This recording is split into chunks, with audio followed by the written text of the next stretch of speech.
ठीक है। Next question आपको दिया हुआ है 25। प्रॉब्लम नंबर 25 में क्या दिया रखा है? A simple pendulum suspended from the ceiling of a stationary lift has a period T not. एक सिंपल पेंडुलम दे रखा है किसी लिफ्ट के ऐसे लटका हुआ है छत पर, ठीक है। एम मास मान लेते हैं, लेंथ एल ले लिया अपन ने। तो टाइम पीरियड जो होगा t is equal to 2 pi under root l upon g होता है, ठीक है। एल और जी पर डिनोट करता है। अब क्या दे रखा है?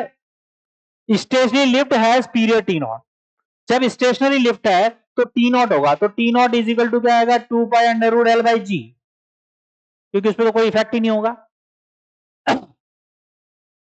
when lift descends at steady speed, यानी कि इस कंडीशन में स्पीड कांस्टेंट है तो एक्सीलरेशन जीरो होगा। जब एक्सीलरेशन जीरो होगा तो शूडो फोर्स नहीं लगेगा T1। तो इस कंडीशन में T1 जो होगा वो T नॉट के इक्वल ही होगा, क्योंकि G पर कोई इफेक्ट ही नहीं आना, G सेम ही रहेगा क्योंकि शूडो फोर्स नहीं लगेगा, ठीक है। आगे क्या बोल रहा है? एंड व्हेन इट डिसेंड, अब ये क्या कर रही है? नीचे आ रही है, descends with constant downward acceleration. अब ये एक्सेलरेशन कांस्टेंट है यानी नॉट जीरो है, तो क्या होगा? mg नीचे लगा, इसका शूडो फोर्स ma ऊपर लगेगा, तो अब आपके पास जो mg डैश आएगा वो क्या आएगा? mg माइनस m है, यानी कि ये जो g डैश है वो अब पहले से कम हो रहा है, डिक्रीज हो रहा है। तो आपके पास जो T2 होगा वो क्या आएगा? 2 pi under root l upon g dash.